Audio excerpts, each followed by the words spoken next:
प्यारे बच्चों, आज हम पाठ 7 स्कूल की छुट्टियां पढ़ेंगे।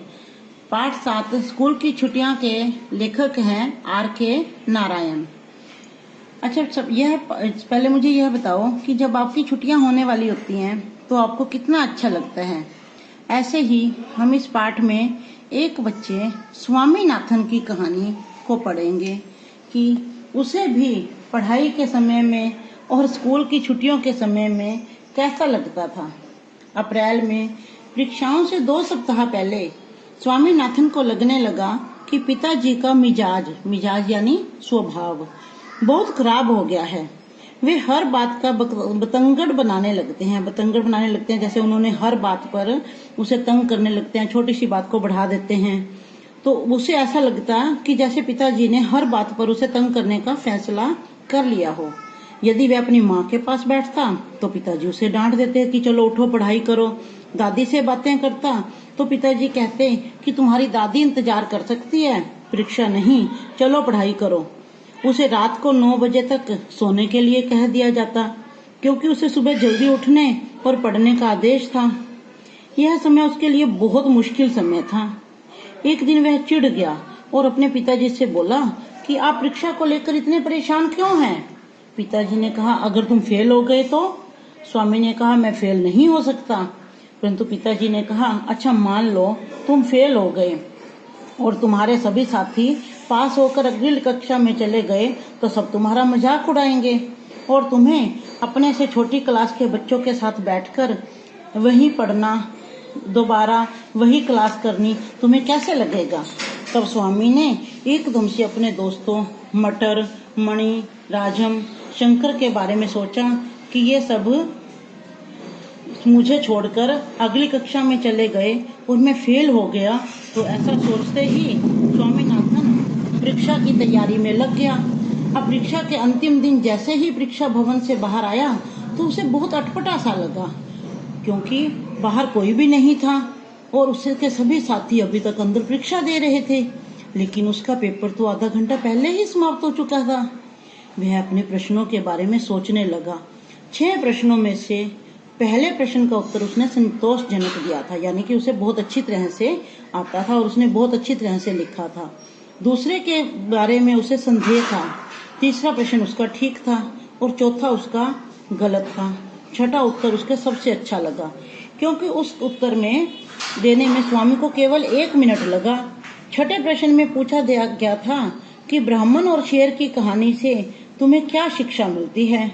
कहानी इस प्रकार थी। एक बार किसी तालाब के किनारे से गुजर रहा था। ब्राह्मण एक बार किसी तालाब के किनारे से गुजर रहा था।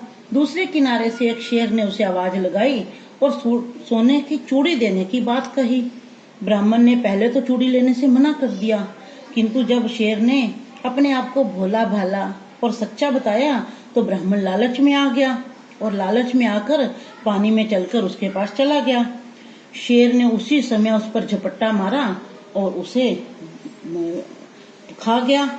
तो जैसे ही उसको शेर ने खाया तो अब उसमें प्रश्न था कि इस कहानी से हमें क्या शिक्षा मिलती है। अब स्वामी ने कभी सोचा ही नहीं था कि इस कहानी में कोई शिक्षा भी है, लेकिन अब उसे ऐसा लगा कि उसमें शिक्षा होनी चाहिए क्योंकि प्रश्न पत्र में कहा गया है कि उसे 2 उत्तर ध्यान आए। एक दिन एक कि जब शेर सोने की चूड़ी दे तो वह नहीं लेनी चाहिए, और दूसरा सोने की चूड़ी का प्यार आदमी की जान ले सकता है। उसने दूसरे जवाब में अधिक शिक्षा समझी और उसे लिख दिया, लेकिन वो भी आधा घंटा पड़ा था। उसने पेपर दिया और बाहर आ गया।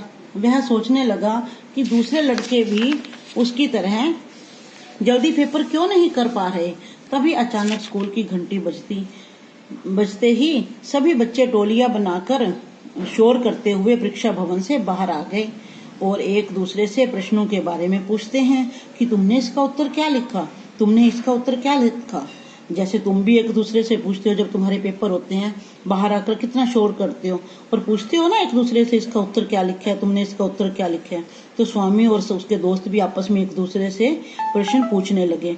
स्वामी सबकी बातें सुनकर चुप था क्योंकि उसके सभी साथियों ने छठे प्रश्न में किसी ने तो आधे पृष्ठ का, किसी ने कोई 1/4 का, लेकिन उसने तो केवल एक ही पंक्ति में उत्तर दिया था।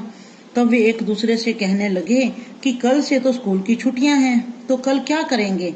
स्वामी ने कहा, मैं तो अपनी किताबें चूल्हे में डाल दूंगा, क्योंकि वो तो पहले ही बड़ा परेशान था। तब शंकर ने कहा कि मेरे पिताजी ने छुट्टियों में पढ़ने के लिए मुझे बहुत सारी किताबें खरीद दी हैं। इस प्रकार सभी अपनी अपनी बातें एक दूसरे को बताने लगे। 15 मिनट बाद घंटी बजी। सभी खुशी खुशी हॉल में एकत्रित हो गए। हेडमास्टर जी के मंच पर आते ही शोर थम गया, यानी कि सारे बच्चे चुप हो गए। उन्होंने अपने छोटे से भाषण में कहा कि स्कूल जून की 19 तारीख तक बंद रहेगा और 20 जून को खुलेगा। इन दिनों से आप सभी बच्चे अपना समय व्यर्थ न करते हुए कहानियों की किताबें पढ़ेंगे और अगली कक्षा की किताबों पर नजर डालेंगे, क्योंकि उन्हें उम्मीद है कि सभी बच्चे अगली कक्षा में अवश्य जाएंगे। अब 1 मिनट की प्रार्थना के बाद सभी बच्चे अपने घर जा सकते हैं। प्रार्थना के समाप्त होते ही मानो स्कूल में तूफान आ गया। बच्चे अपनी कलम दवात तोड़ फोड़ रहे थे और चिल्ला रहे थे। स्वामीनाथन ने स्याही भरी दवात अपने चेहरे पर उड़ेल ली। जैसे ही पुलिस का एक सिपाही सड़क से गुजरा, मणि ने उसे आवाज दी, सिपाही जी, इन लड़कों को गिरफ्तार कर लो। चपड़ासी, जो बिल्कुल ही अपने आप में मस्त था, चुपचाप था, तो उन्होंने कहा, चपड़ासी सिंगाराम की पगड़ी रंगने की योजना बनाई उन्होंने। वह डंडा लेकर उनकी तरफ दौड़ा तो सभी बच्चे भागकर अपने अपने घर चले गए। तो बच्चों, इस कहानी में हमने क्या सीखा? इस कहानी में हमने सीखा कि हमें शुरू से ही पढ़ाई में ध्यान लगाना चाहिए, ताकि परीक्षा का समय हमें कठिन न लगे और परीक्षा के समय हमें अधिक तनाव भी नहीं लेना चाहिए। हमें धैर्यपूर्वक कक्षा में करवाए गए प्रत्येक कार्य को दोहराना चाहिए तथा ध्यान पूर्वक सोच समझकर तनाव मुक्त होकर परीक्षा देनी चाहिए। स्कूल की छुट्टियों का समय भी हमें बर्बाद नहीं करना चाहिए, बल्कि उस समय हमें सिलेबस को या अन्य पुस्तकों को ध्यान पूर्वक पढ़ना चाहिए। धन्यवाद।